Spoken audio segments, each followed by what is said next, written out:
Well, hi everybody, and here we are continuing with the Laws of the Soul webinar commentaries from Esoteric Psychology Volume 2. We're on number 15, we're on page 139, and we have begun this interesting section talking about the different methods of ray service.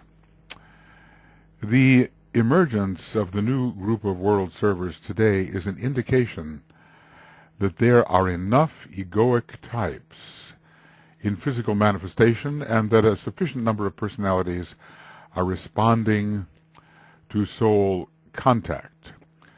Well, egoic types, I suppose we could say that of all the different 7-ray types, there is a sufficiency of those who have contacted the ego as human beings to make it possible to have those egos represented in a group, in a human group. But it is really a subjective group. It says so that a group can be formed that can be definitely impressed as a group. Two things seem to be necessary. A sufficiency of egoic types, perhaps I would say on all the different rays, but with certain of them predominating, and that there is a sufficient contact between soul and personality for a number of these egoic types, so that the soul expression can occur. After all, it does have to work out on the physical plane. It has to work out in the lower 18 subplanes, and even if there were enough egoic types in manifestation, if the personalities could not respond to soul contact, the formation of such a group would not be possible. It would not be outwardly effective. Anyway, a group of this nature can be formed that can be definitely impressed as a group and not simply as individuals. So the hierarchy impresses the group as a whole. This is the first time that such a situation has been possible, I suppose we could say, that in the long history of humanity.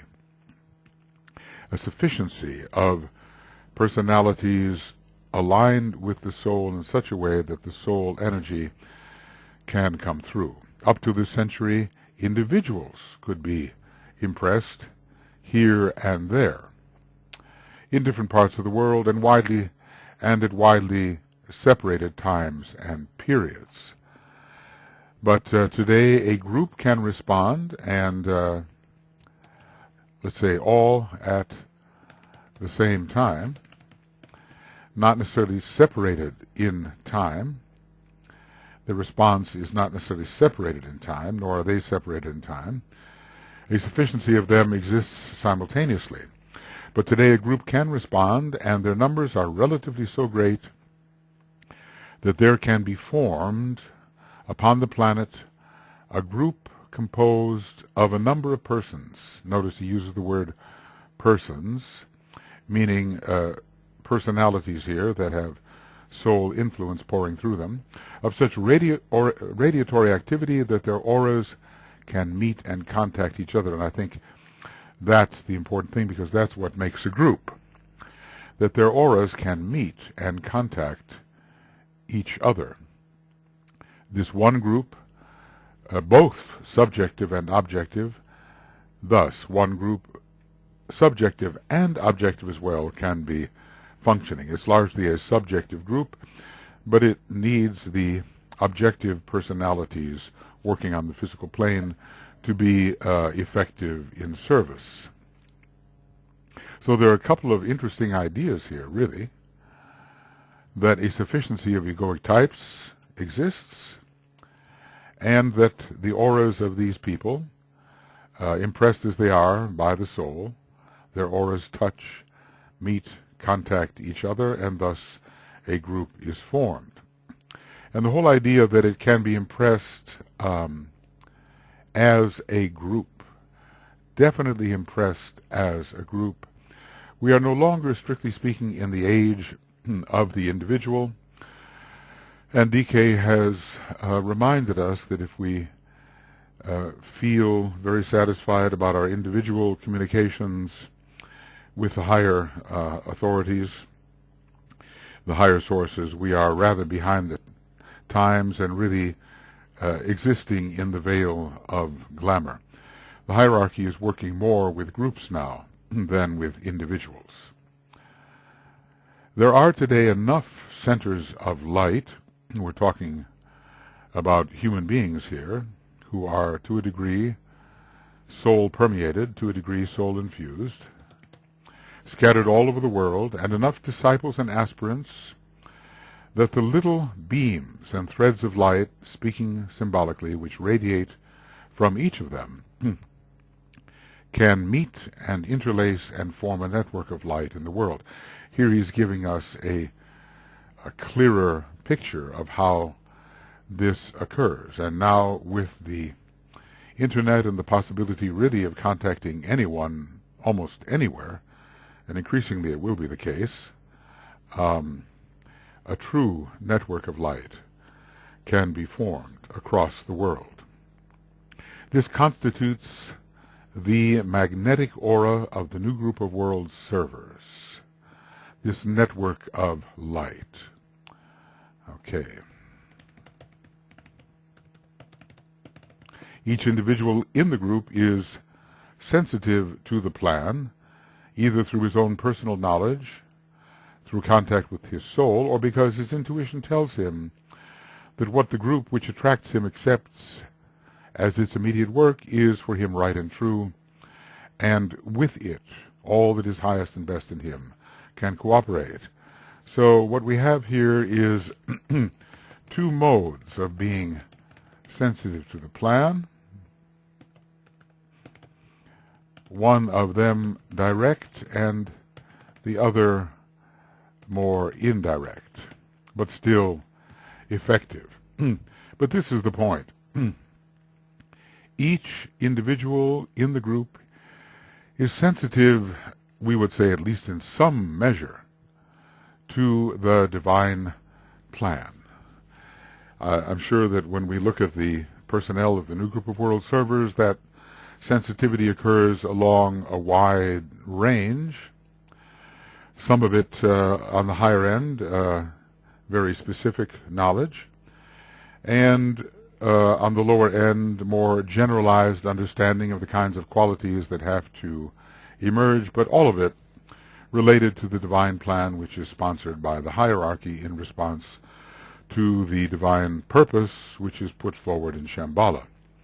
Each individual in that group will work in his own particular surroundings according to his ray and type. So there is no regimentation here. This is important. There's much freedom.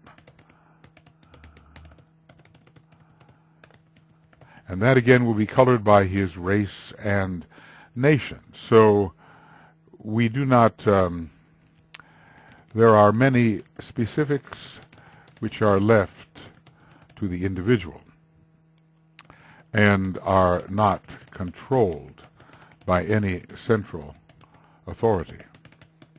But the work is the better carried forward as the units in the group meet the need in their own particular environment. This is the thing about service, sensitivity to the need in the manner that is for them the simplest and the best way. Belonging as they do by habit and training in that particular setting. So this should be remembered, and let us say, if I can get that correct, no, not yet. There is a great deal of variety in the ways and means of expressing service in particular contexts. None of this is regimented, controlled, ordered.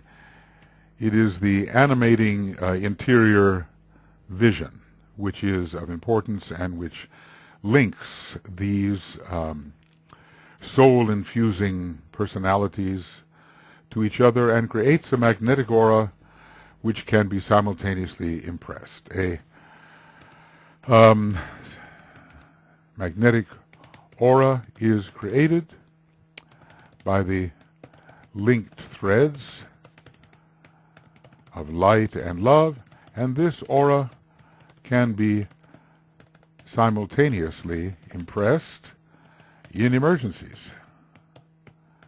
This reminds one of the triangles network, which is composed, we will say, of members of the new group of world servers largely, and is organized in a particular manner. It's a increase of organization within the new group of world servers.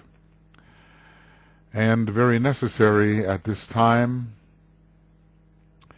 that this network be activated and ready for impression in the perilous time in which we live, when the forces of light and dark are contending not only subjectively but increasingly objectively on the physical plane. The 7 ray types will work in the following ways, which I am stating very briefly, for to do more than that might limit the expression of those who do not know enough to be discriminating as to their characteristics. This is interesting, and might unduly qualify and color the experience of those servers who recognize, as some already do, their ray. So he is leaving a wide latitude here, not saying too much, lest it limit the freedom of those who must express in service according to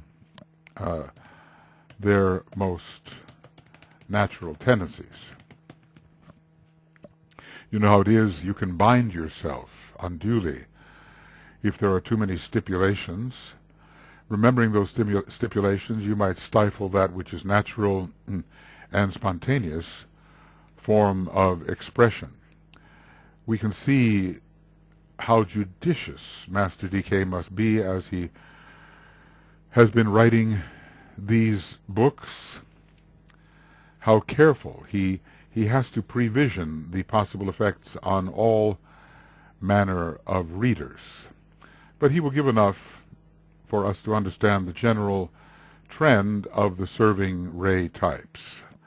They might, for instance, he gives us an example, with entirely good intention, seek to force the ray qualities of their soul into dominance before the personality ray is adequately known or controlled. They'll be putting the cart before the horse. And you have to have an effective instrument. You have to know how the qualities of that instrument might modify the soul expression.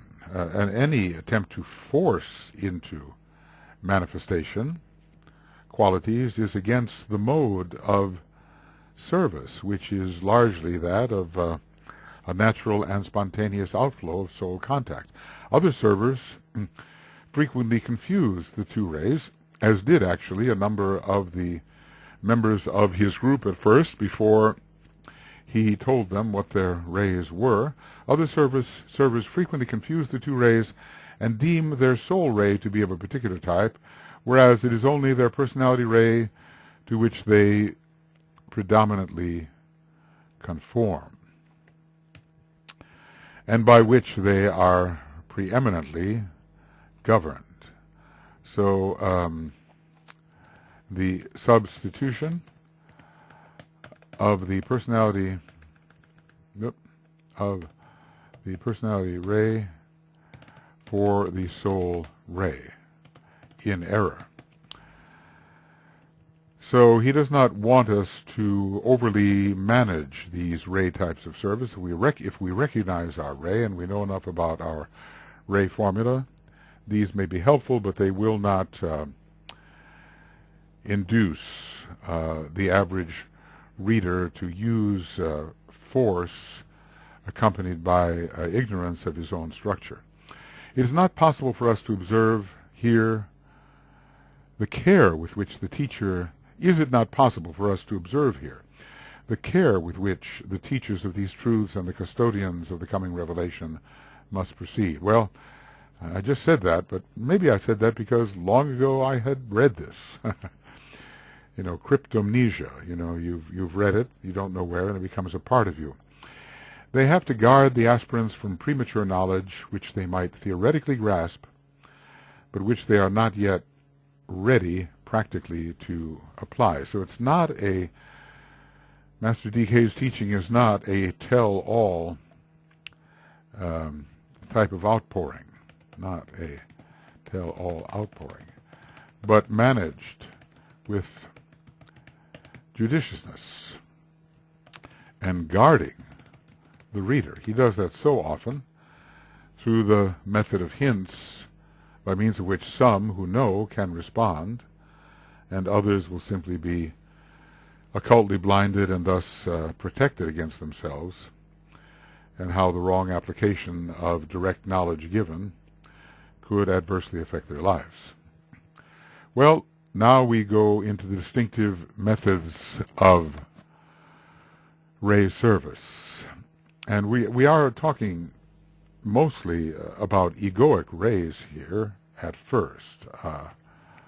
We are speaking largely of egoic rays, but those on a certain egoic ray can train along a similar line of service those who have a personality ray which is the same as the egoic ray. He discusses this, I think it's in relation to the fourth ray souls. Let us see. Ray 1, servers on this ray, if they are trained disciples, work through what might be called the imposition of the will of God upon the minds of men. And he does speak of minds here, does he not? He's not talking about limiting and constraining the action of bodies. He's not talking about slavery, which those who use this ray and are not trained disciples might exert. They might enslave others. This is a possibility with the untrained, undeveloped first ray soul type. So it's the imposition of the will. There is a direct relation between the will and the mind, we know. When we're told to mind somebody, we mean to obey their will. Those two ideas are connected. This they do through the powerful impact of ideas upon the minds of men. They can be called, one of the things that first-ray types of this nature can be called is enunciating disciples, not the destroying disciples, and I'm sure there's an overlap between them. But they enunciate the ideas which must impress the minds of men, and the emphasis of the governing principles which must be assimilated by humanity. We are allowed at least to offer our ideas and to bring them forward impressively. Then it's up to the possible recipient to decide whether or not he or she will receive. These ideas, when grasped by the aspirant, bring about two developments. First, they initiate a period of destruction and of a breaking up of that which is old and hindering, and this is later followed. Okay, this is the first part. This is later followed by the clear shining forth of the new idea and its subsequent grasping by the minds of intelligent humanity. Well, it's a two-phase process, isn't it? First, the period of destruction as the new impression encounters the old condition, and then the shining forth of the new ideas. The first-rate types may not be well liked for bringing forth the new, because so many of us have strong comfort zones the contents of which we do not want to change. But they do move things forward. The idea of progress onward is the movement of the first ray, and it drives evolution forward.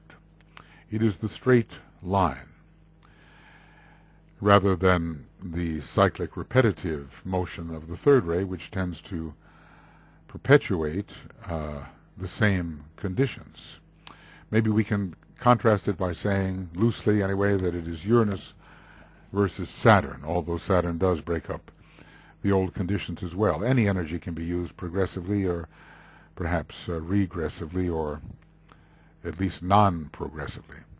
These ideas embody great principles and constitute the New Age ideas.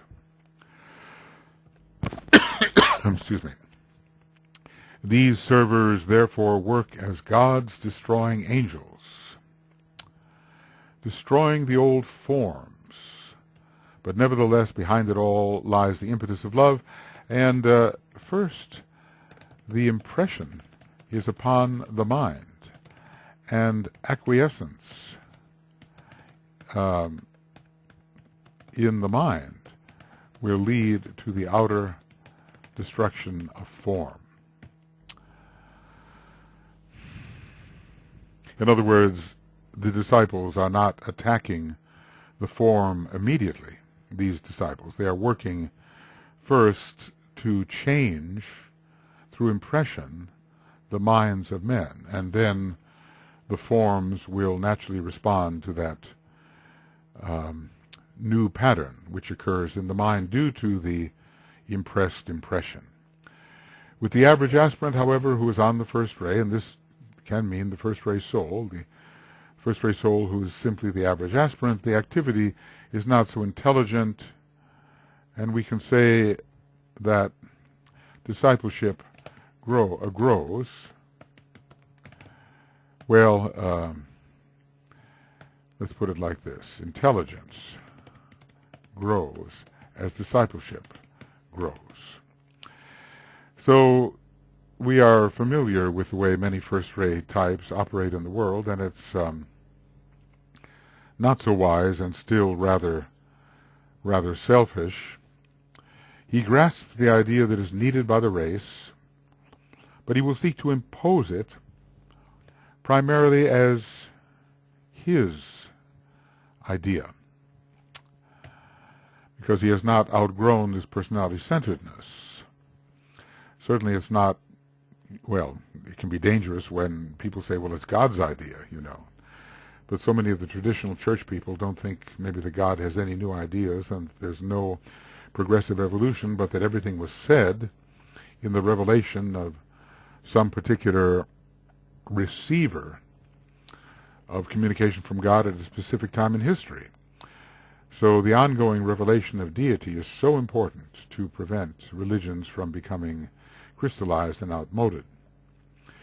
He grasps the idea that is needed by the race, but he will seek to impose it primarily as his idea, something which he has seen, he and no other, we might say. There are some in some faiths that feel that their originating source, their receiver, their prophet, is the only one who is capable of such a high view of what deity wanted. And that was received once and for all time. How stultifying that would be, and is. But he will seek to impose it primarily as his idea, something which he has seen and grasped, and which impatiently he seeks to impose upon his fellow men for their good, as he sees it. Now this impatience correlates with Mars and with the sixth ray.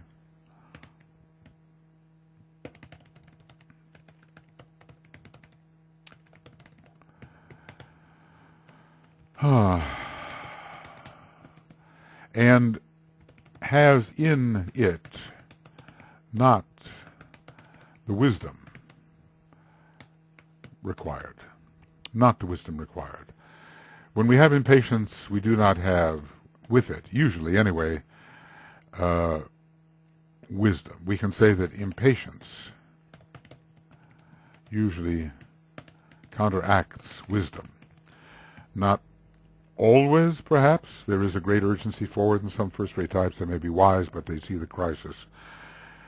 And they at least insist on the immediate implementation of certain things which are necessary at the moment. To act quickly forcefully, directly. Pushing forward is not necessarily the same as impatience.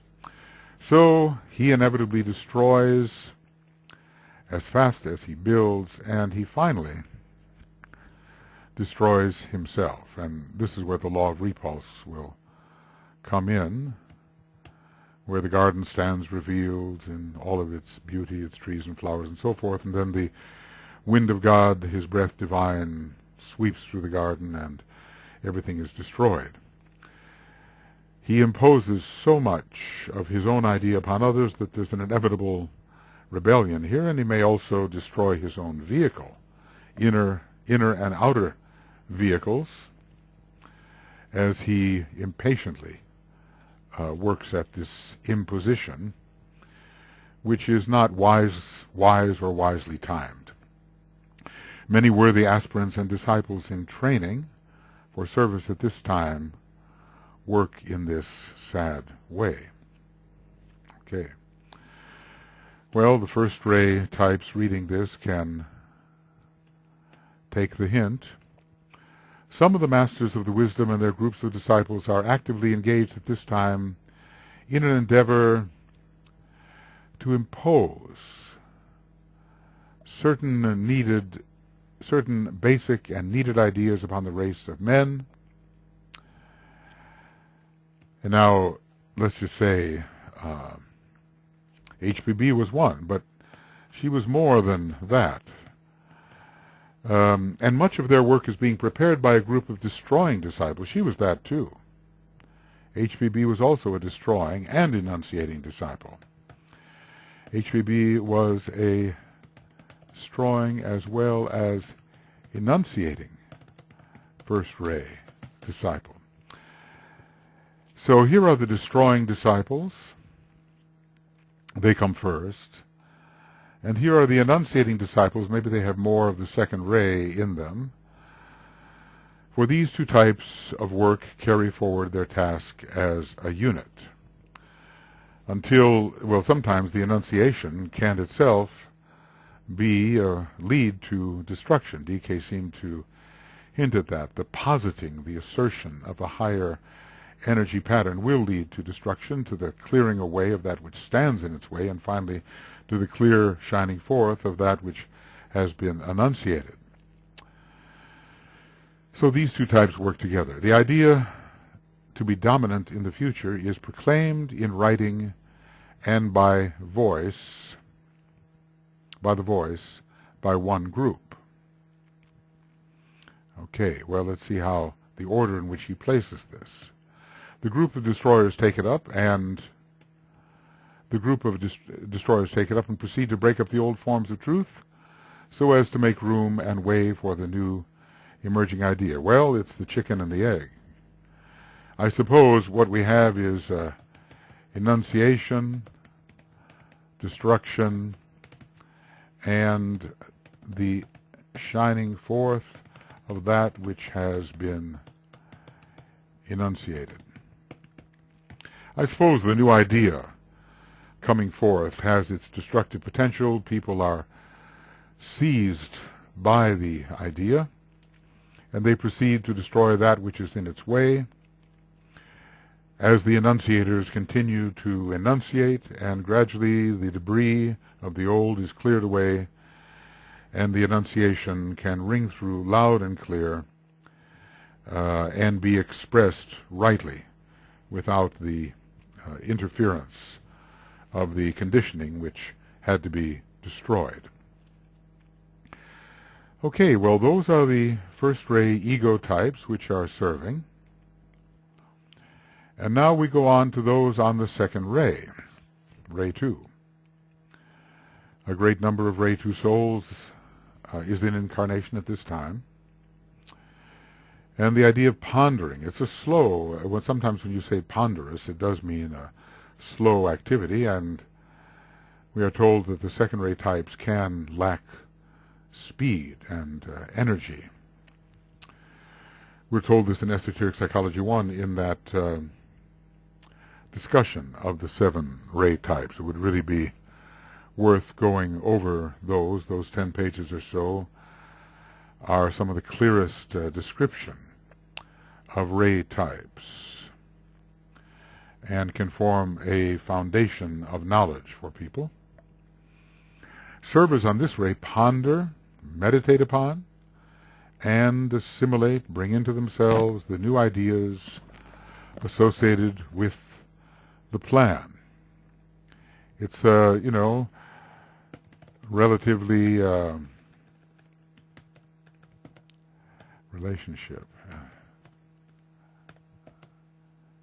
relatively slow assimilation when compared to the action of the first ray type.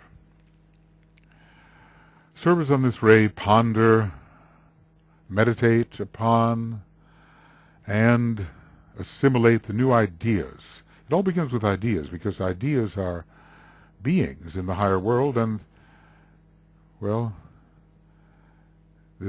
we hear about the irresistibility of an idea whose time has come. Nothing is stronger than an idea whose time has come, according to the cycles of the plan.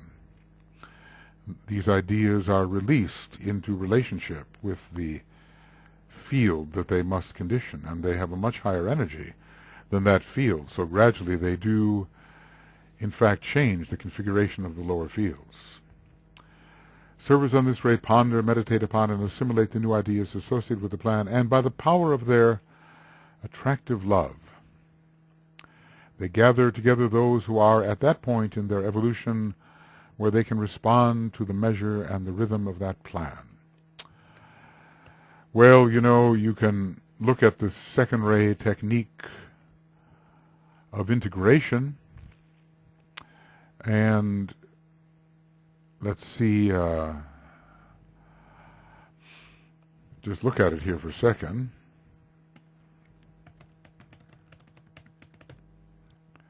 Let's see, this is esoteric psychology. Oh, it should be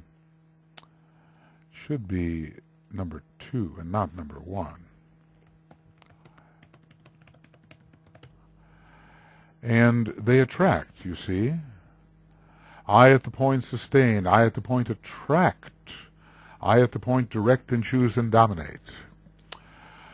I at the point love all, drawing them, there's that magnetic word, drawing them to the center, and moving forward with the traveling points of light towards that great center where the one point stands, whatever that center may be, hierarchy, Shambhala, or beyond.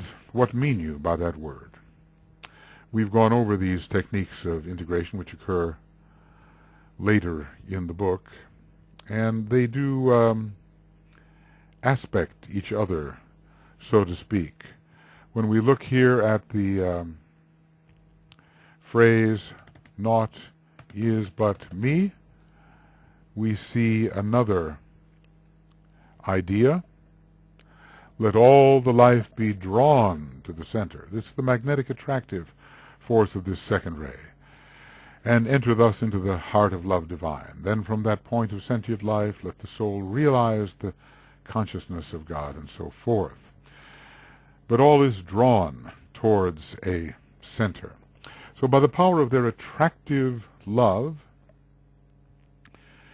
because they do somehow reinforce the quality in other people, and people love that when they are recognized for the essential quality that they are, and they approach the source that augments that quality. They gather together those who are at that point in their evolution where they can respond to the measure and rhythm of that plan. They can select, although that is, that's largely but not exclusively a third ray word, selectivity. But they can select and train those who can carry the idea deeper into the mass of humanity. And when you look at, let's say, the work of the University of the Seven Rays or of the Moria Federation now, this is exactly the purpose, to set up the magnets so those who can be trained in the ageless wisdom can be sufficiently trained that they are equipped to carry the idea deeper into the mass of humanity. That will, to a degree, require some of the third ray to render vocal, as we will see.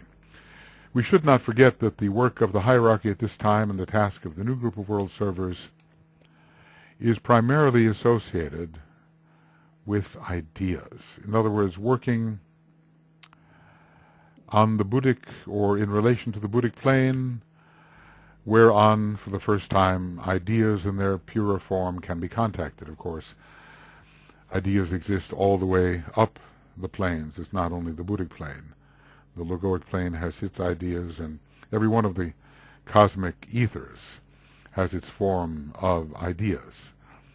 But ideas per se do not really exist in the lower 21 subplanes, but rather thought forms representing those ideas exist on those planes which are the dense physical body of the Solar Logos. So we should not forget that the work of the hierarchy at this time and the task of the new group of world servers is primarily associated with ideas. And so when we are thinking of the way in which we as aspirants and disciples are to serve, this is a big hint. This tells us something about the manner in which we are to serve. Of course, not all aspirants are members of the new group of world servers, and they have to maybe at first serve in more outer ways. The new group of world servers should be composed primarily of second-degree initiates and beyond. But sometimes he uses the term in a wider and looser manner. The disciples and servers on the second ray, largely the soul ray, are busy building habitations for those dynamic entities whose function it has ever been to charge the thoughts of men, and so usher in that new and better age which will permit the fostering of the souls of men. This has the ring of the old commentary, doesn't it? And indeed it is of the old commentary. So the second ray, we well know, let's see, SECR? Maybe not. Okay. Second ray is the building ray, along with the seventh. So the slow magnetic relating of things in a structure is the ability of those upon the second ray, and that is building. You know, you just don't, when you're building something you want to last, you just don't throw it together, do you? You have to cautiously take one brick, let's say, and relate it to the other brick, and usually with some sort of mortar between them, unless you are the ones who built some of those amazing edifices and walls in South America and other places where the join between these tremendous building blocks is virtually seamless and needs no mortar. So we build in thought. We say busy building, and we might say in thought habitations, thought habitations. We're not really building ideas. Ideas exist. Ideas are more emanations than built structures. They are not so much constructed as they are extensions of a still greater archetypal formulation within the deity concerned. They're busy building habitations for those dynamic entities, and let's just call them ideas, that's what they are, whose function it has ever been to charge. Now there's stimulate, excite, electrify, dynamize. the thoughts of men, and so to usher in that new and better age. There's always a new and better age possible, but we really are on the threshold of one now, to usher in that new and better age which will permit the fostering of the souls of men. That's not a materialistic proposition at all. It's the growth of true subjectivity, the growth of the egoic vehicle of true subjectivity, and of the vehicle of subjectivity, the egoic lotus. So runs the old commentary. If I thus modernize its ancient wording, by magnetic, attractive, sympathetic understanding, and by the why, this one I know, there are a number of typographical errors in the book when transferred to the CD-ROM. So this was the use, it should be the wise use, and someone going searching for the wise use of slow action will not find it, because it's probably listed as the use of slow action. Well, I don't think I cut and paste this, and so maybe let's see how that works. Use, yes, the use. Look at that.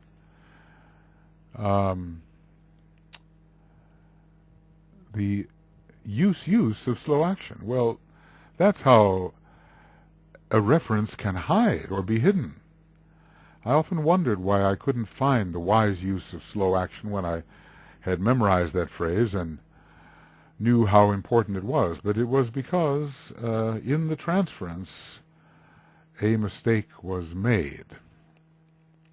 So one has to then remember the other associated words if one is going to find it. And with some of these, the way that the books are presented in a computer form, there's no way to change the original text. There are some ways, though, to do that. By magnetic, attractive, sympathetic understanding and the wise use of slow action based on love, not on lethargy, that's the point.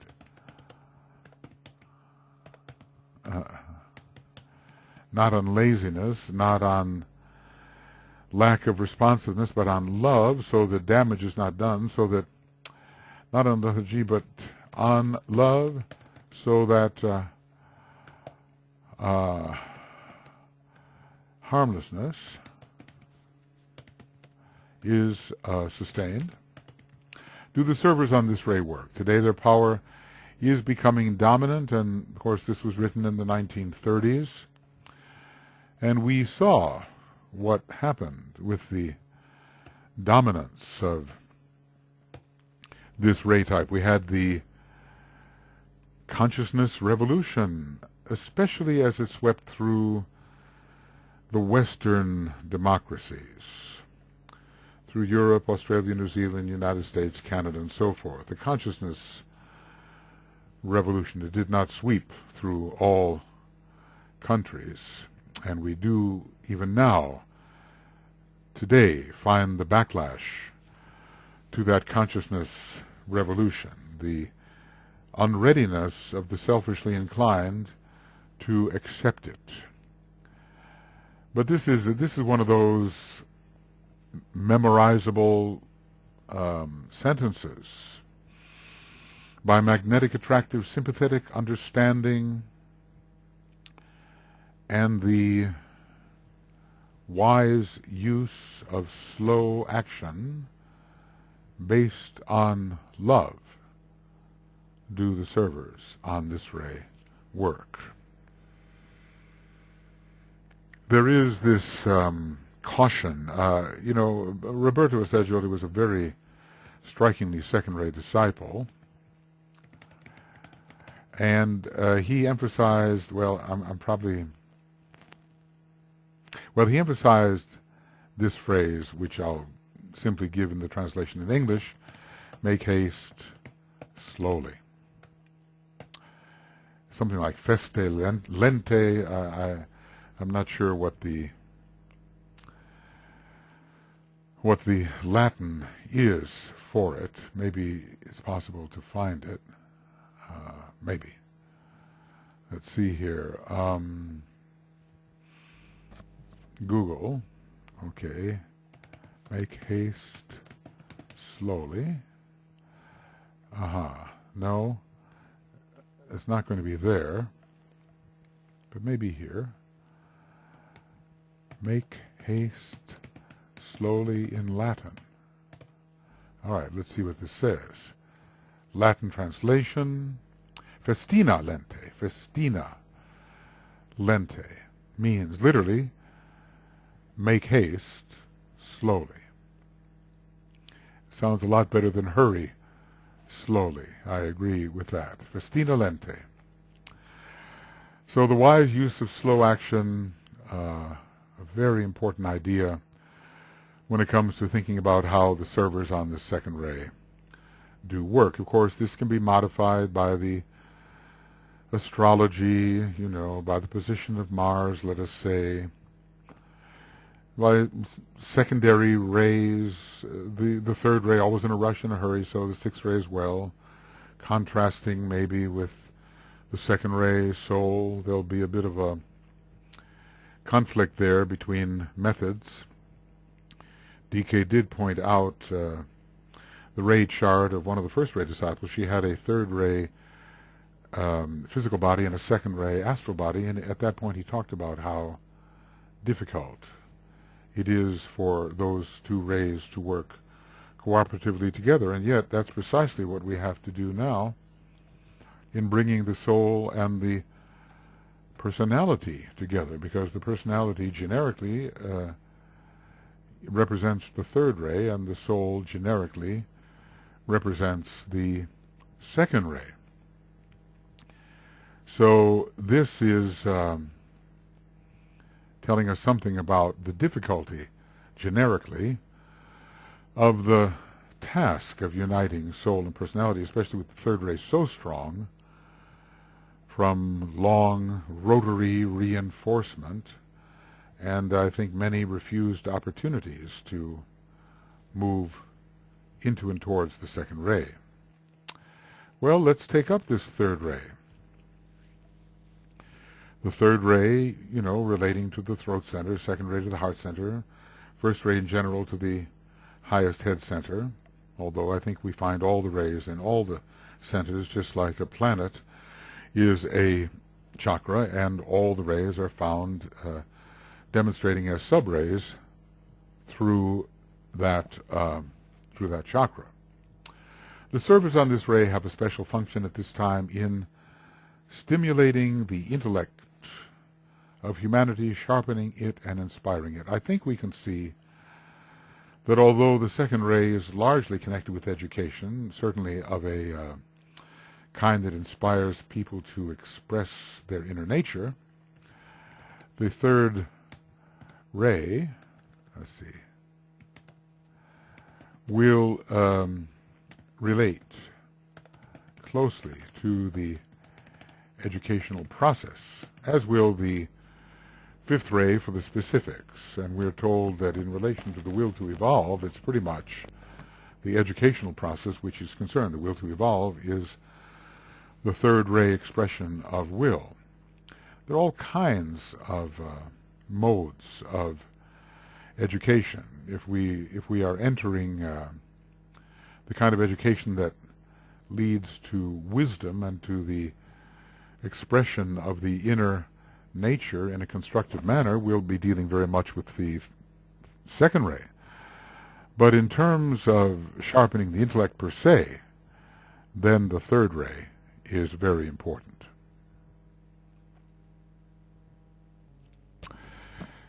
So there's a great deal of union between these two rays, which we must strive to bring about. Never an easy task. We're sometimes told that the mind, the intellect, is the slayer of the real, but it can also be the revealer of the real, and when the second ray is related to the third, it is possible that the mind can become more the revealer of the real. because then the veils so often connected with the third ray are dissolved. Of course, it's also possible through acuity of thought on the third ray alone to penetrate, I would say, beyond the mind and into the realm of the intuition. So we do need, among the many second-ray types today, the stimulating of the intellect and the sharpening and inspiring of the intellect.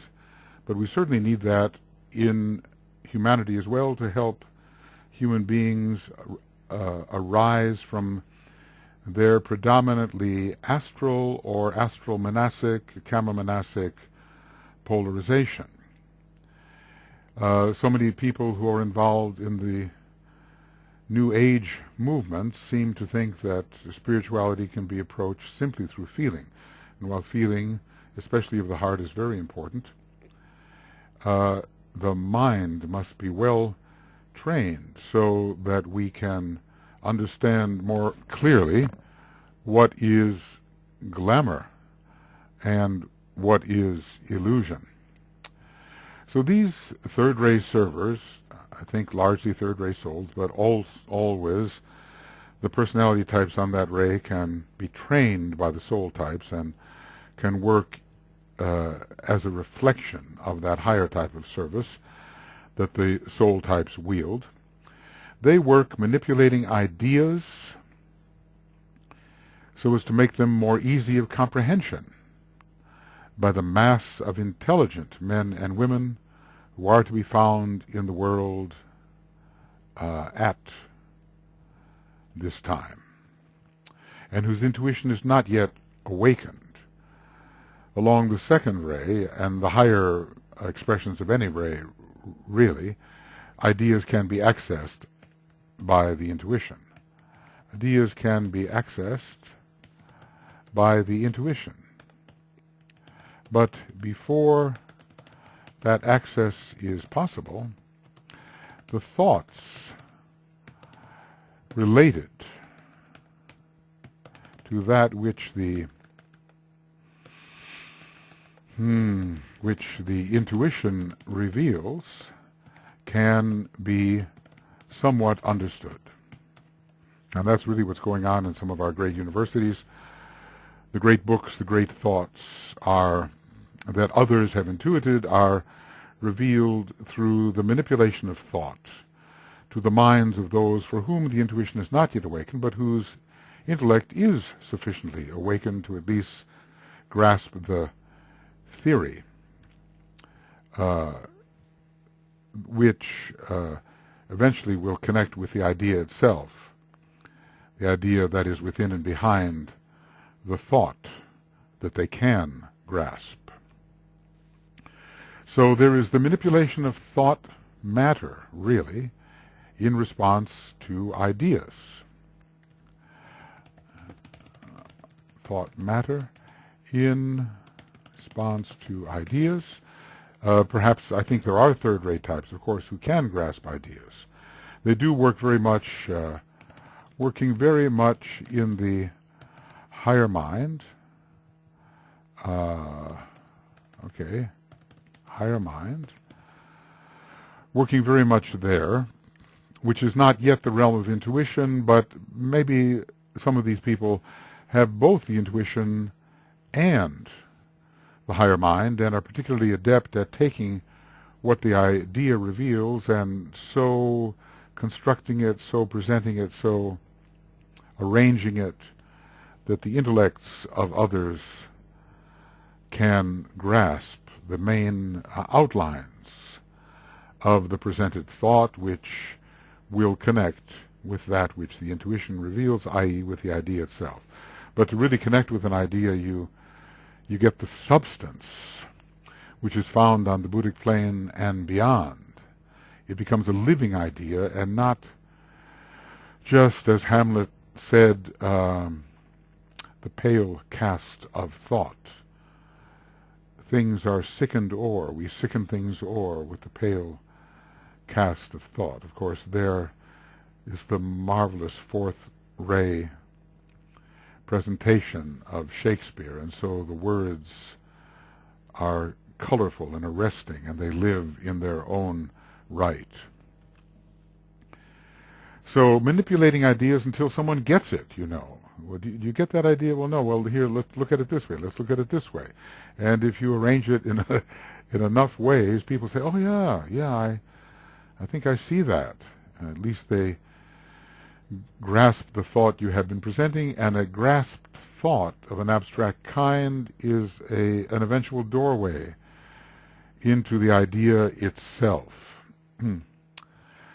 So, when DK uses the word ideas here, he may be somewhat not using it with exactitude.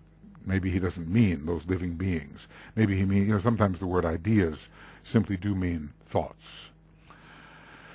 But they are at least higher thoughts that are manipulated so they can be grasped. And the higher thoughts are representatives of ideas which are those living beings found upon the cosmic ethers.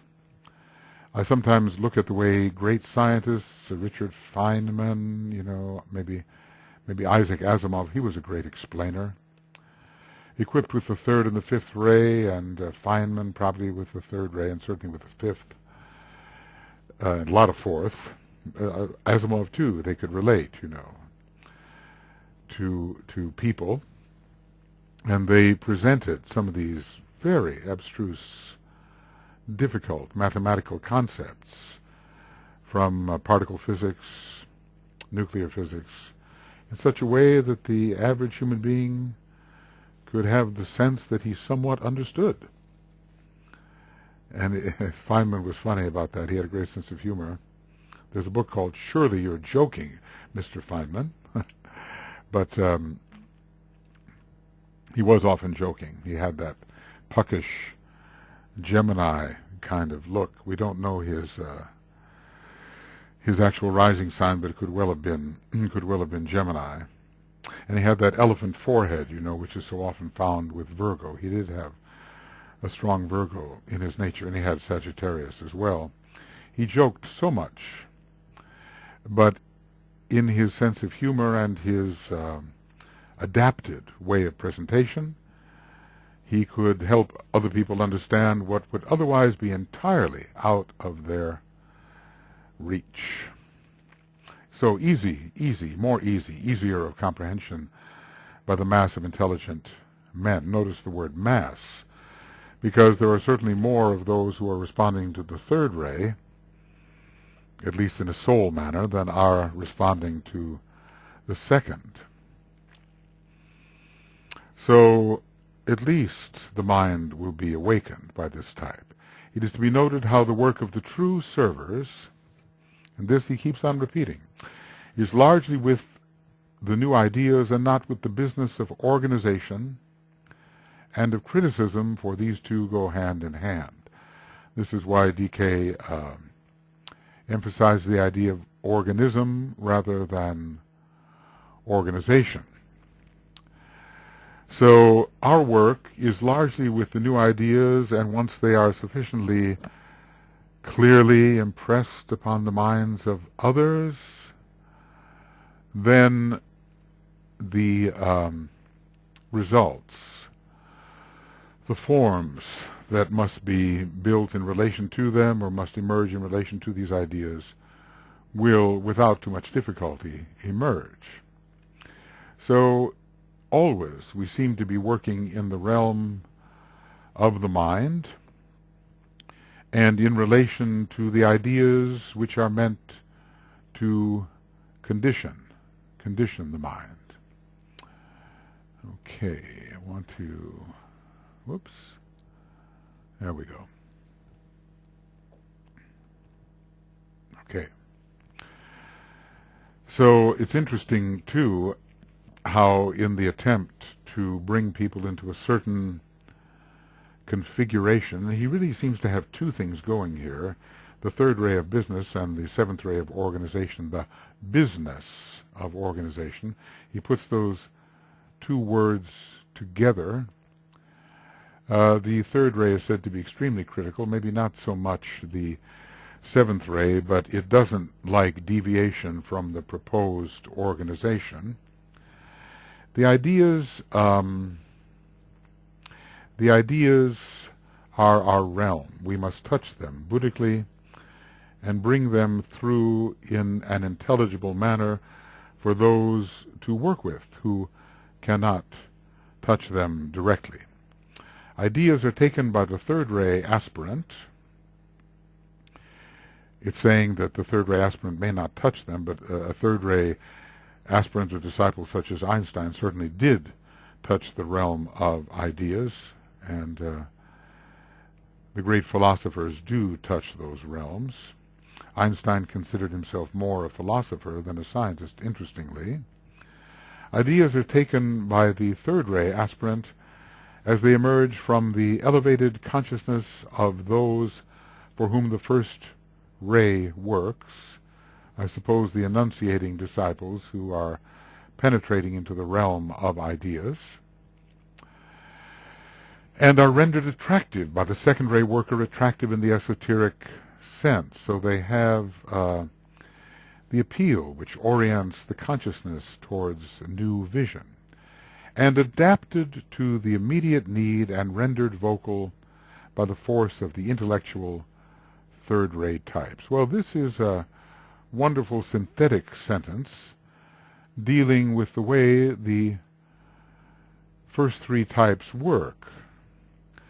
They work with the first ray penetrating, the second ray taking that which has been accessed and rendering it attractive, the third ray catching the thought which has been prepared by the second ray type, and then working with that in a way which can be understood and which meets the immediate need in time and space and circumstance, and spoken and written and put into adaptive words by the intellectual third ray types.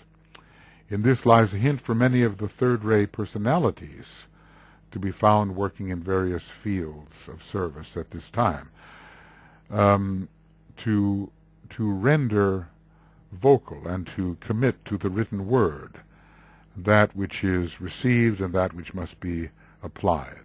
So, to render vocal and to apply to immediate need adaptively. So ideas are taken by the third ray aspirant, now maybe he does mean the one on the third ray soul, perhaps, as they emerge from the elevated consciousness of those for whom the first ray works and are rendered attractive by the second ray worker and adapted to the immediate need. By the third ray aspirant, does he mean the third ray personality? Well, it's difficult to see here whether the soul or personality is working, but certainly there is a majority of third ray and sixth ray personalities among the human beings at this time. The majority of those who are personalities and whose personality ray has emerged will be found, he tells us, on the third ray and the sixth ray, which is very interesting, so that these higher states can be applied by the active intellectual third ray personalities. And I suppose to some extent the third ray souls will be involved in this, but they will be perhaps more in the realm of higher thought, and the third ray personalities will carry this out into practical expression through their thought life and through their speech, and the way that speech over the media can reach and influence the minds of others. All right, that is what he has to say of the third ray, and he gives us a good summary here. We are beyond the 1 hour point, but we're going to make this also something approaching a 2 hour program. Perhaps not completely, but we will see. Stimulating the intellect, sharpening it so that people can truly think in this great pursuit of education. It is the third ray, the power to think, and to think clearly in a manner detached from the aspirational emotions that so many are seeking. I notice the way there are certain heroic young women who are insisting on their right for an education and on the right of education for all the girls in their country. They are living under the threat of death. Their schools are frequently attacked or even burned or destroyed. But they continue to teach. It seems to me a combination of the second ray of light bringing and the third ray of awakening the mind. And those who are strictly speaking motivated by largely the sixth ray apply the Martian fire because they do not dare to accept the idea of women whose minds are liberated and who will then begin to think for themselves and will then liberate themselves from the enslavement of tradition in those tribal societies. It is a great struggle for freedom, and when you can think and can move, think of the struggle that women in some countries, I'm thinking of one particularly, have in obtaining a driver's license. They're not allowed to drive. In other words, the third ray is not for them. They're not allowed to move in time and space as they will. They're not allowed to think for themselves because they would become, as it is said, unfaithful, which is a huge projection, of course, on those who limit on the part of those who limit their mobility. Well, it is coming. When you think about the air signs that are coming into power, they have a close connection with the third ray. Gemini is the third sign. Libra conducts the third ray. Aquarius transmits the third ray. As a constellation itself, as well as the ruling planets, Saturn, third ray. Uranus has much of the third ray. The moon, third ray, in an interesting way. Of course, it's usually considered to be fourth ray, but it's connected very much with the form and with cycles and repetitive cycles of the third ray. And it is, the moon chain was the third chain, hence, again, the connection with the third ray. So this universal education, that idea will grow, and we will have a widely educated humanity, and they will not be held back by tribal fears and ancient traditions which give to men the only real prerogatives and take them from women. That will be solved. How soon we cannot say, but I think the next 12 years will be crucial, and certainly the next 50 years. We're told that the energy of the constellation Pisces will be out of incarnation by the end of the 21st century, and the sixth ray is constantly being reduced in power except for its temporary recrudescence, which I think will give many the chance to die for their ideals. So who's to say how the planetary logos thinks about this? I've sometimes thought that when you have the opportunity to die for an ideal, even if the ideal is a bad one, the sacrificial part of that dying can be a benefit to the soul. We shall see, we shall see. We live in an age of suicide bombings, which involves so much of the sixth and first ray, so much of Mars and Pluto together, and it's definitely a willingness to sacrifice oneself, although the incentive given is not always a high one. Well, there's a great battle going on in humanity at the moment between the subdiaphragmatic chakras and the superdiaphragmatic chakras, and if an age of darkness is not to supervene, then we can only hope that it will be the supradiaphragmatic chakras which will prevail in this case. We do not want to be, as the Tibetan has warned us, reinitiated into the earth. He discusses that, I think, in the Taurus chapter, and in relation to the darkness of Taurus, which is in contrast to its great potential as a light revealer. Okay, we will go on to the fourth ray mode of service. Let's see what we have here.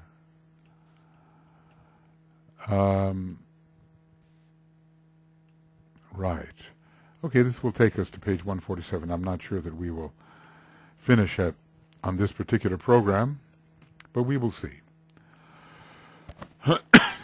Maybe not. Now, ray 4, this ray is not in incarnation at this time, and therefore few fourth ray egos are available in world service. Now, there may be some fourth ray egos, but there is a tendency for those upon the fourth ray to be within the ranks of the disciples. I think in 1924 there is a statement that the fourth ray began to come into some degree of prominence in 1924. Let's see about that. 1924. There's only one reference. The coming into power of this fourth ray at any time, and such an advent may be looked for towards the close of this lesser cycle, which ended in 1924, will produce a corresponding activity in connection with the fourth subplane in each plane, beginning with the fourth physical ether, and this will result in the following effects. So this is from page 428 of a treatise on cosmic fire, and from 1924, the coming of the fourth ray can be expected. The year 2025 is another date given in connection with the fourth ray, and there it enters from its point of view of its monadic aspect. Here we can wonder how it is that the fourth ray came into power following 1924. A gradual building of that ray following 1924. But we're not given the manner in which it does so, and we're only told that there is a stimulation of the fourth subplane in each plane. So certainly a stimulation of the intuition, which relates to the fourth subplane of the Buddhic plane, and of discrimination, fourth subplane of the mental plane. And what is it on the fourth subplane of the... the fourth subplane of the physical plane is the ether, the lowest of the ethers, systemically considered. And when we look at the astral plane, there is some kind of clairvoyance involved there. I think page 188 will give it to us. What comes in there is... clairvoyance. Clairvoyance, or rather, psychometry. Okay, the sensitivity to touch of a psychic nature. So, there is the first ether, which involves touch or feeling. There is psychometry. There is... discrimination, yes, and intuition, and even, of course, it's atmic and therefore quite out of reach, perfection, it is called. So there are few fourth ray egos available in world service at this time, and he does make a specific mention of those who may be working with the United Nations. It was founded in Scorpio, and the fourth ray is very important in bringing about the harmony between the nations. There are, however, many fourth ray personalities, and you kind of wonder if after 1924 that is the way that the fourth ray was growing in power with respect to humanity. At least it's a possibility, the coming in of more fourth ray personalities. There are, as we said, the majority presently in humanity of third ray and sixth ray personalities. Many fourth ray personalities, and they can learn much, by the study of the work of the new group of world servers. And remember, this is a fourth ray group, uniting the past and the present so that a constructive future may emerge. And what we have here is the idea that the personalities on a particular ray learn from those whose souls are on that ray.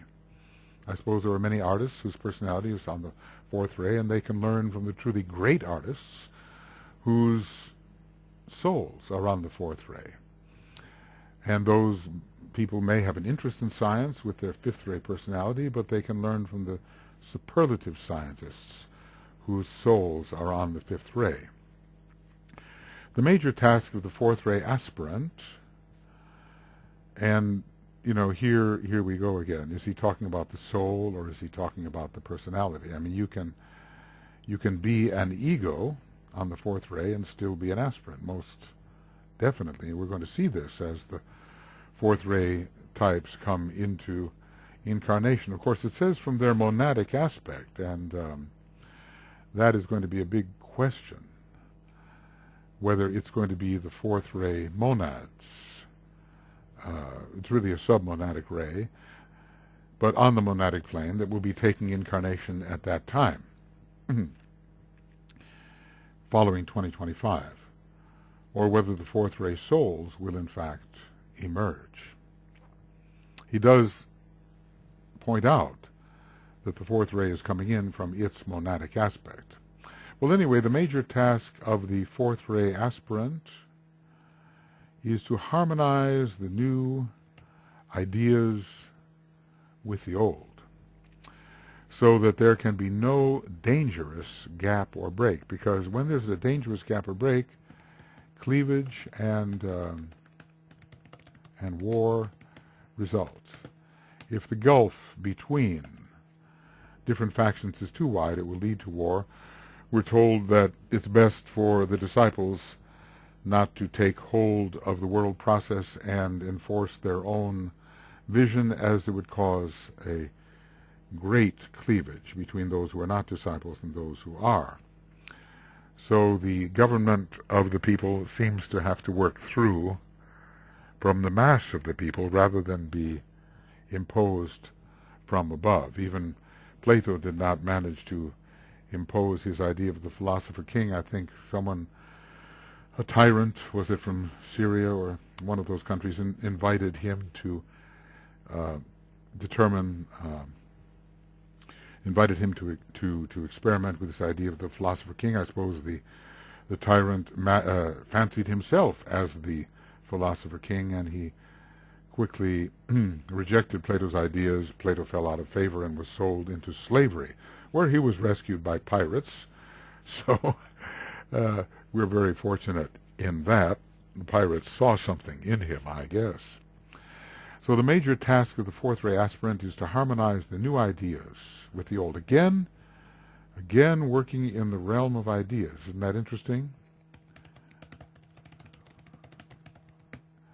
So that no dangerous gap or break occurs. And we look back and attempt to salvage the good in the ideas of the past and relate it to the good in the emerging ideas, so there is a real continuity.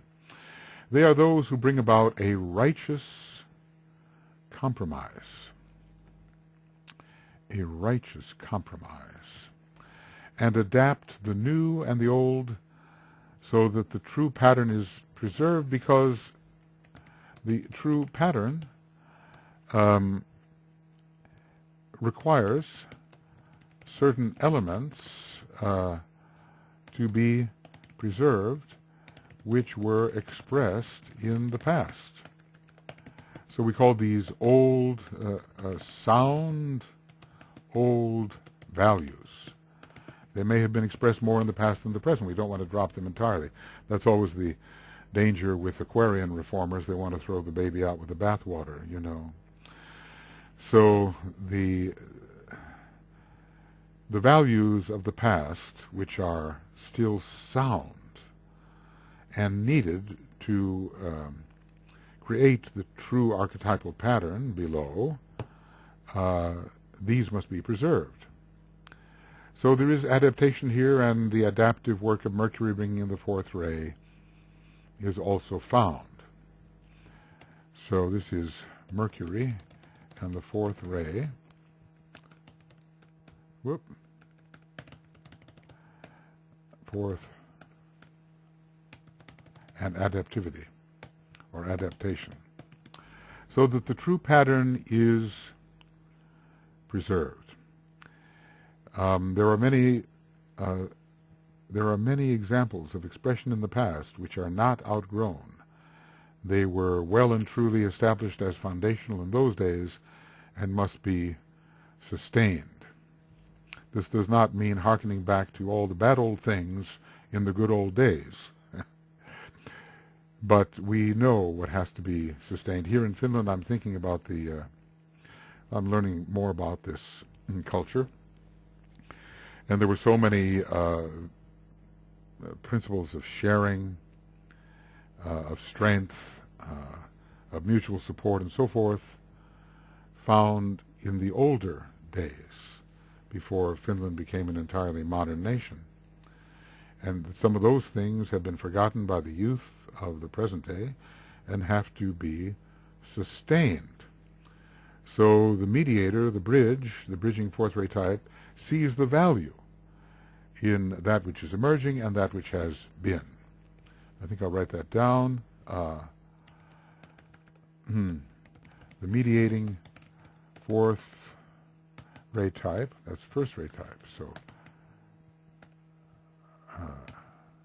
fourth ray type, yes, sees the value in that which is emerging as new and in that which has been, and attempts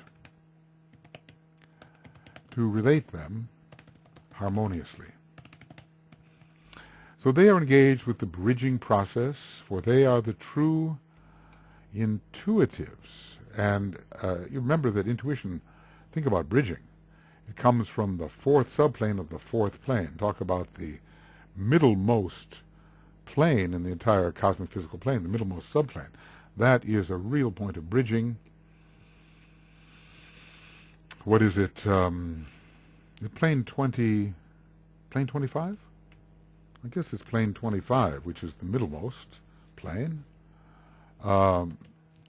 Intuition is a bridging factor, most strongly expressed on subplane 25, the middlemost plane. So they are engaged in the bridging process, for they are the true intuitives, and the true intuitive realizes the necessity in the divine pattern revealed by the intuition, the need for all good values within the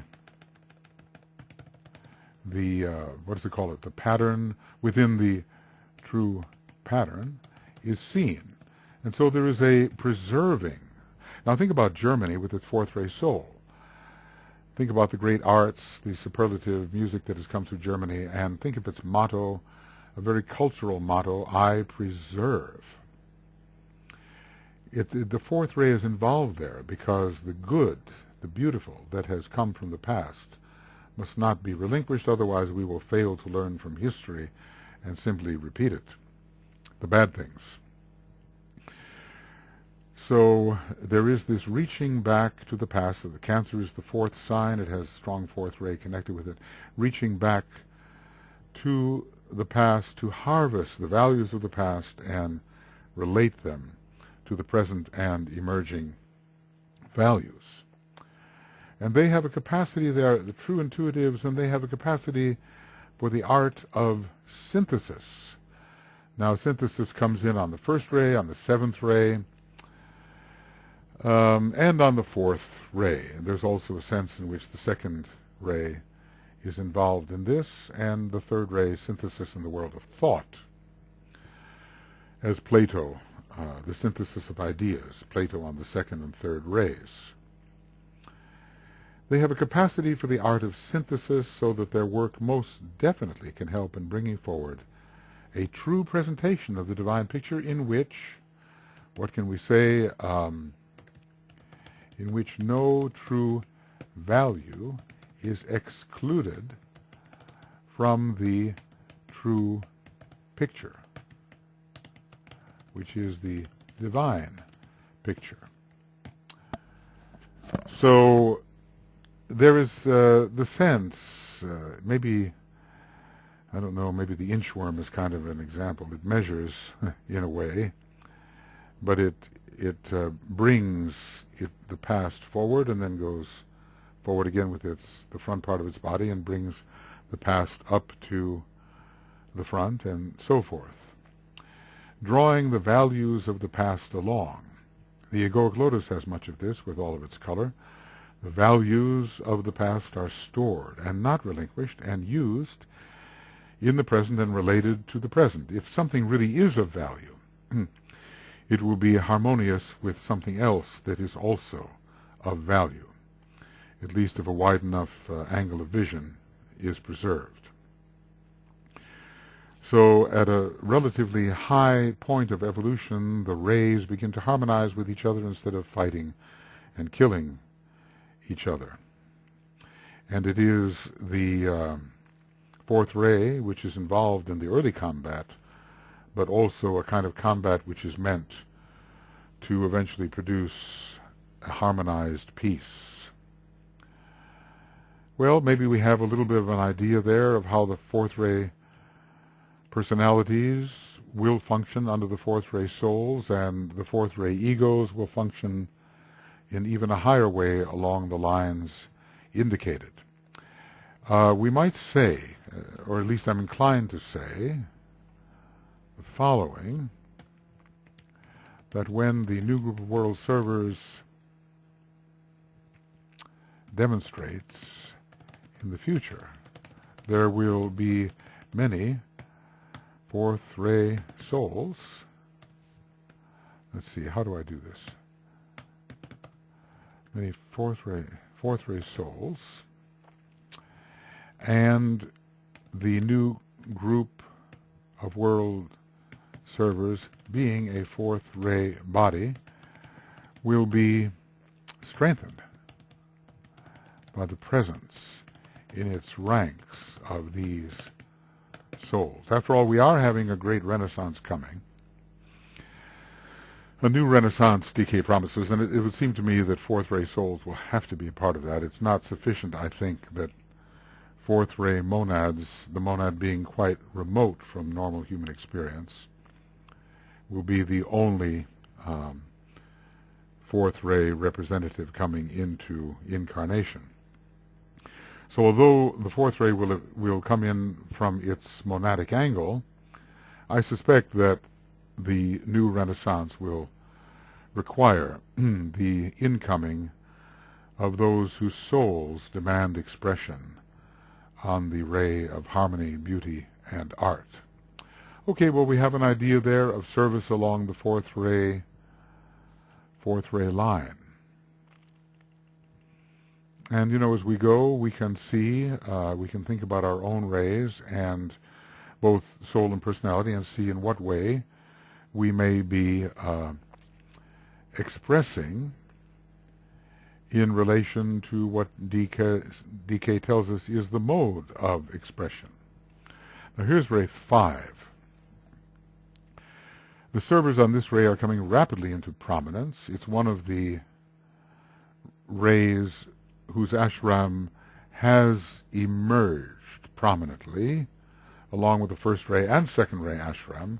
1, 2, and 5 particularly have emerged, and we will find that the other ashrams will follow. Certainly a seventh ray ashram will, before long, be coming into powerful expression. So they're coming rapidly into prominence. People, you know, transferring their tendency to believe without really knowing what science is saying to them, at least in a technical way, not knowing. They believe in science. It's the sixth ray transferred to the fifth. So science has become a kind of God and has the last word for many about truth.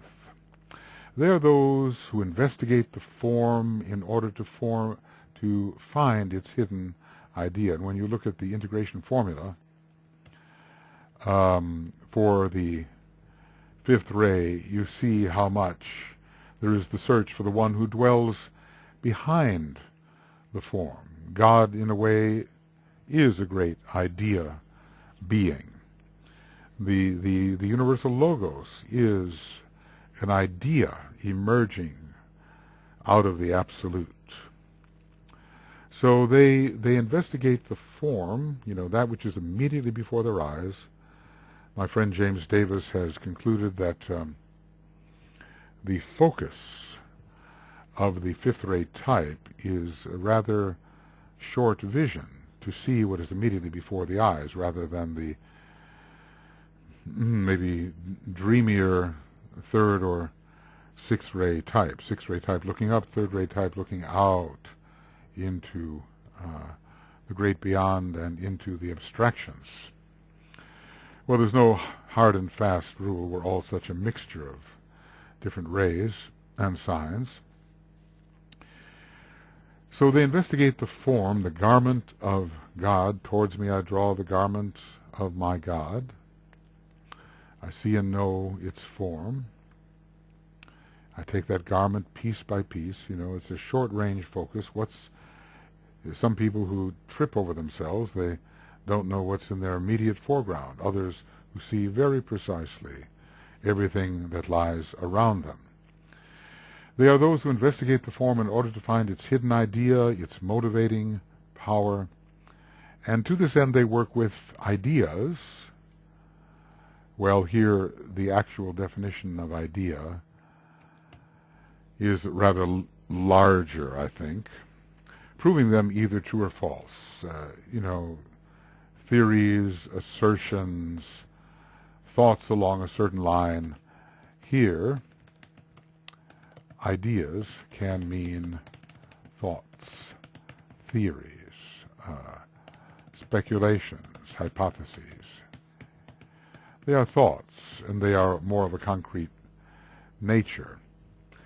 I suppose if a fifth ray soul tried to prove whether an idea, a true idea, were true or false, he would definitely always find it to be true, because ideas are beings.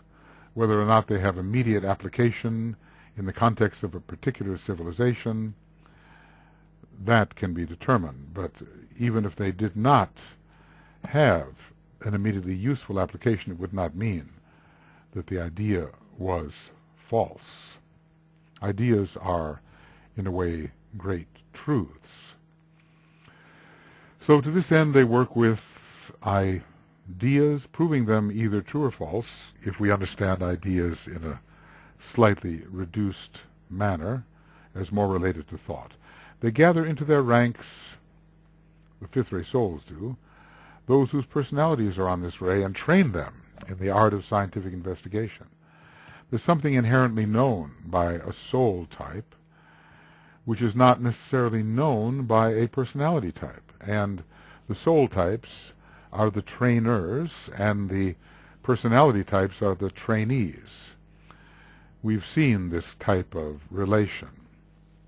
Maybe we have some experience of knowing what our personality is, and looking in retrospect and seeing that we were drawn for our training to someone whose soul ray was the same as our personality ray. I think there's a further stage, however, where we will be drawn for further training by someone whose soul ray is the same as our soul ray. But perhaps look over your life and see whether that has been the case. So they are the teachers, in a way, or they set the example. They gather into their ranks those whose personalities are on this ray and train them in the art. Notice the word art. It's almost clever how he does that. The art of scientific investigation. The art is the intuitive application of knowledge, we might say. By the time we reach the phase of art, the knowledge has become so well assimilated that it can be spontaneously, intuitively, correctly, skillfully applied. I'm sure it's no accident that Tibetan is using the fourth ray word and the fifth ray activity in the same sentence. From the sense spiritual ideas lying behind the form side of manifestation, because indeed they can penetrate into the mind of God where ideas are found. Let us say that these types can indeed penetrate into the mind of God where ideas are in fact found. So, you think about Einstein, and it's difficult. He seems to have been largely a third-ray philosophical type, but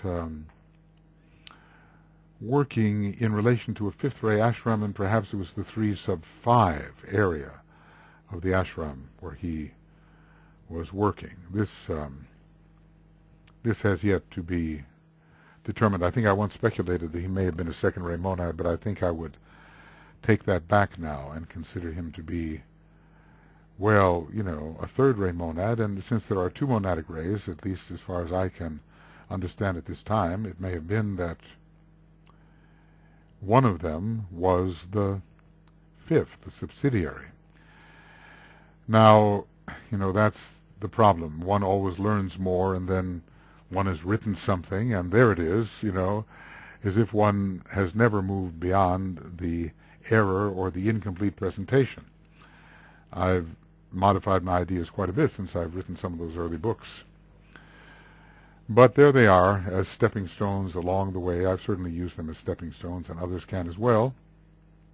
I would like to correct those places, or at least to offer an alternative perspective, but that is difficult to do.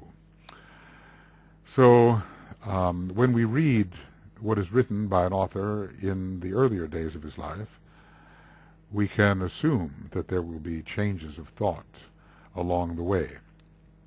So these fifth-ray types, the souls, they gather into their ranks those personalities whose personalities are on this ray, and they train them in the arts of scientific investigation, and they sense the spiritual ideas in the mind of God lying behind the form side of manifestation. From the many discoveries of the ways of God with man and nature, and from the inventions which are but materialized ideas. And maybe indeed they are materialized ideas, true ideas, not just thoughts. Perhaps the true relations are found on the Buddhic plane and above, and the inventions bring some of these true relations into manifestation. And from the sense spiritual ideas lying behind the form side of manifestation, from the many discoveries in the ways of God with man and nature, from the inventions which are but materialized ideas, and from the witness to the plan which law portrays, because they really are on the first ray in a certain sense. The fifth ray soul resolves into the first ray soul, we've been told. So the fifth ray type has a close connection with law, coming in on the first ray. So as they witness natural law and eventually the laws of the higher realms, they are preparing the new world in which men will work and live a more deeply conscious and spiritual life. And we are told about the methods of uniting the solar angel, which the fifth ray type, the solar angel with the man, the personality, which the fifth ray type will promote. Let's call it the whoa, that's not it.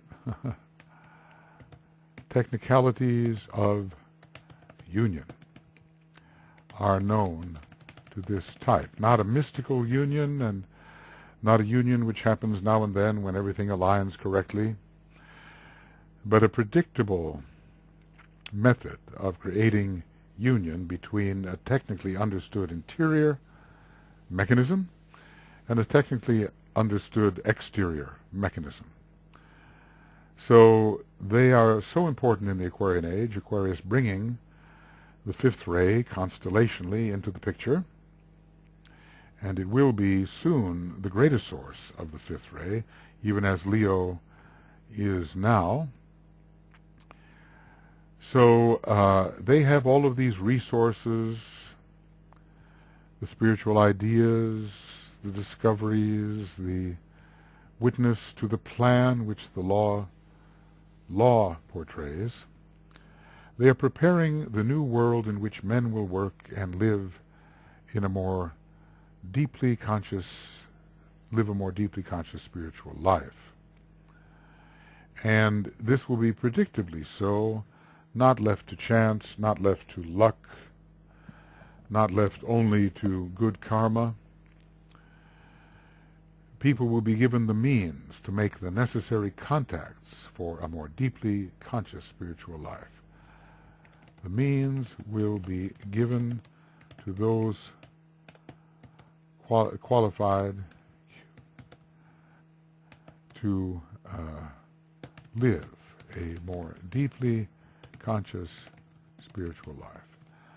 And the means, let's call them the technical means, will be given. Disciples working along these lines in every country today are more active than at any other time in human history, because we have gone into a stage of the growth of mentality.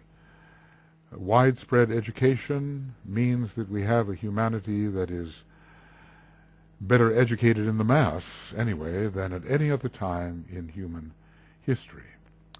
They are knowingly and unknowingly leading men into the world of meaning. This is the, interestingly enough, the world of meaning is the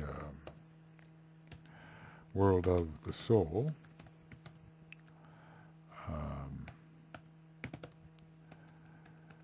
The world of soul. Well, that works, I know it does. But for the moment it doesn't.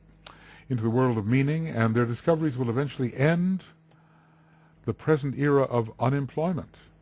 At first it seems to be the opposite, as if the machine is replacing the man, but we take the Tibetan at his word, and their inventions and improvements added to the steadily growing idea of group interdependence, which is the major message of the New Group of World Service, will eventually ameliorate human conditions so that an era of peace and leisure can supervene. Maybe it will not last forever, but imagine peace and leisure, largely the work of the contribution, or largely simply the contribution of the fifth ray types. You will note I do not say will supervene, for even the Christ himself, not even the Christ himself, can predict exactly the time limit within which changes can eventuate, nor the reaction to any given point of revelation. Thus, the preservation of free will, insisted upon by the Syrian powers and carried out by Sanat Kumara, produces a certain, what is the word, when unpredictability in this matter. So human conditions will be ameliorated. The era of peace, long foretold, will be contributed to by the fifth-ray types. The leisure to pursue one's real interests can supervene, and the employment will not be that of providing the basic energy necessities. Employment will no longer relate to providing basic energy necessities. But the employment will be about self-development and the emergence of the inner nature into outer expression. A different type of employment. All will be at leisure and yet impelled forward by the vision to find the ways to use their energies so as to develop them and learn more all the time. So this deals with the emergence of a very important ray, a ray much related to humanity itself, the human being being Manas, and finally, for us, the possibility of taking initiation, really, under this ray, and of entering consciously into that domain that we call the causal body.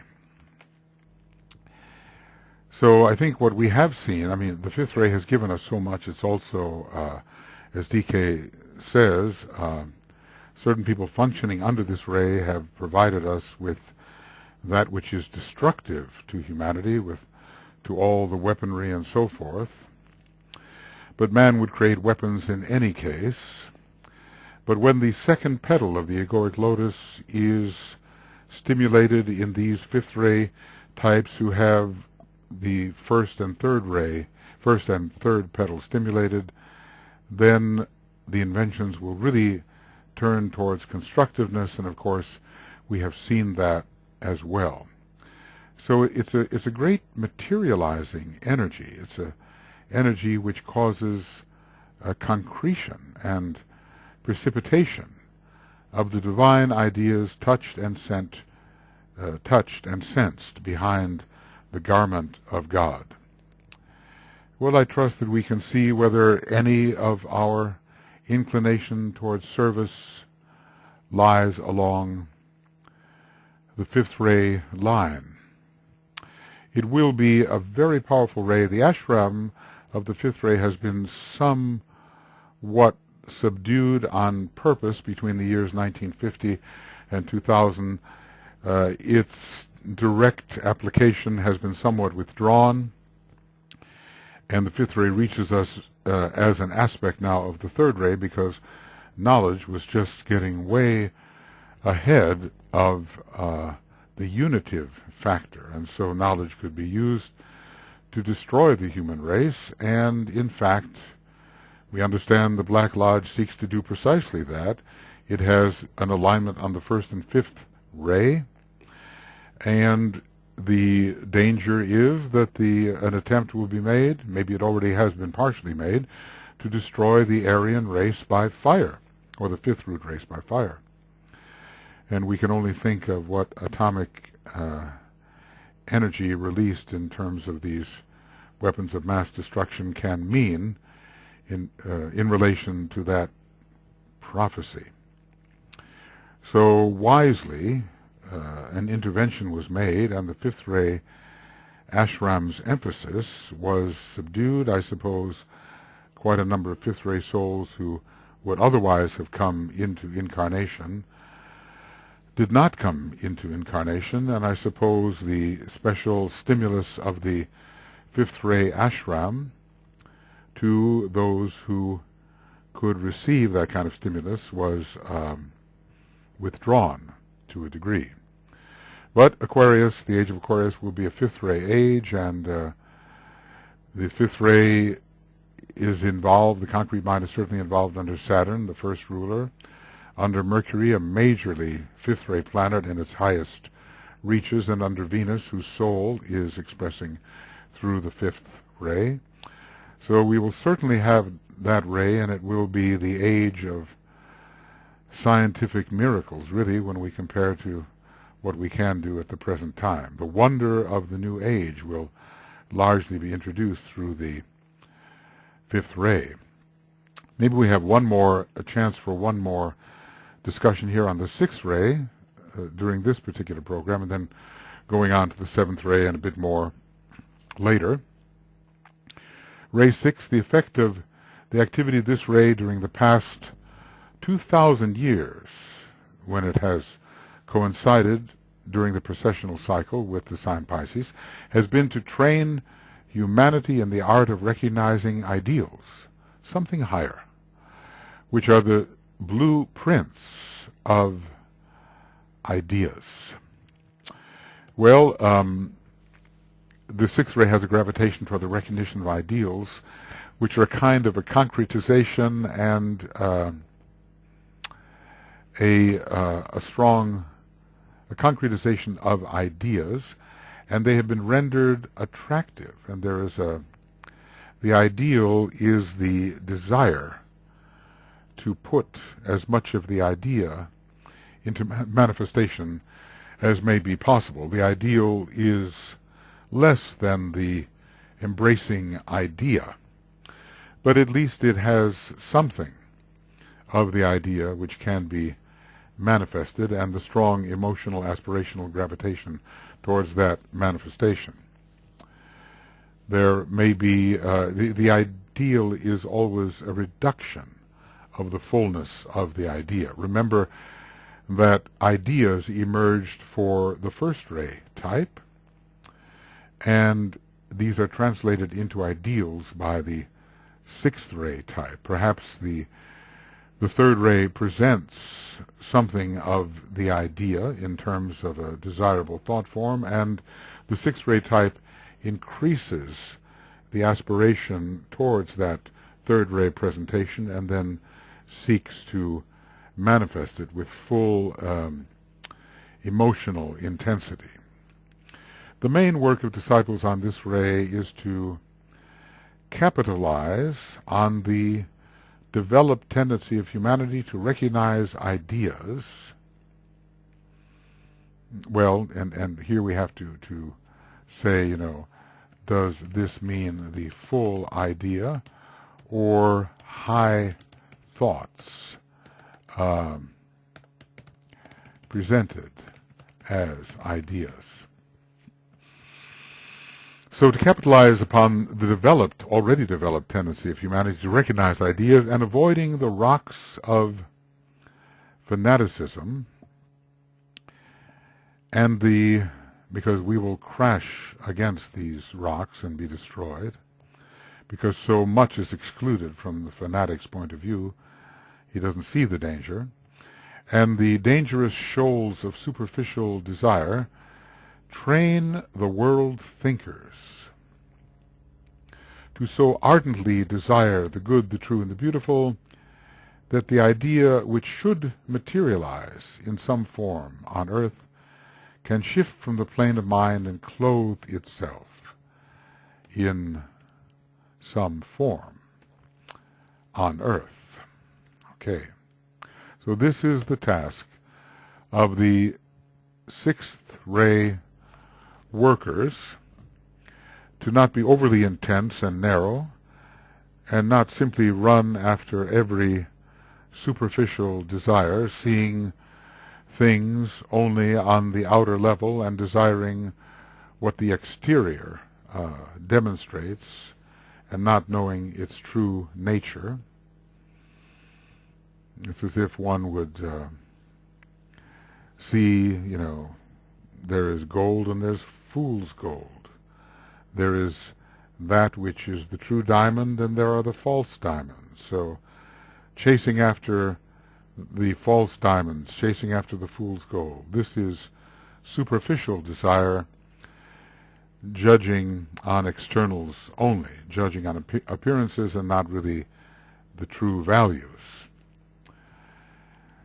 So capitalizing upon humanity's already developed capacity to recognize at least the higher thoughts, avoiding the crash of fanaticism and the shallows of superficial desire, train world thinkers not just to think, but to so ardently desire the good, the true, and the beautiful. Now there is, ardor, that which burns, flame, Mars. Here we have a word which is so closely related to the sixth ray, ardor. Train the world thinker so ardently to desire the good, the true, and the beautiful that the idea which should materialize, it tends to remain on its own high level unless some magical process is applied, should materialize in some form on earth, can shift from the plane of mind and in the white magical process clothe itself through desire in some form on earth. If we desire something intensely enough, it will have the power to gather around itself the form which will help it materialize. So we do have an intensely devoted, motivated humanity that may be pursuing things that are no good for them and no good for humanity in general, but at least the burning is there and the intensity, requisite intensity of desire is there. So let it be then the world thinkers who become ardent in their desire to manifest the good, the true, and the beautiful. These disciples and servers work consciously with the desire element in man. Their main work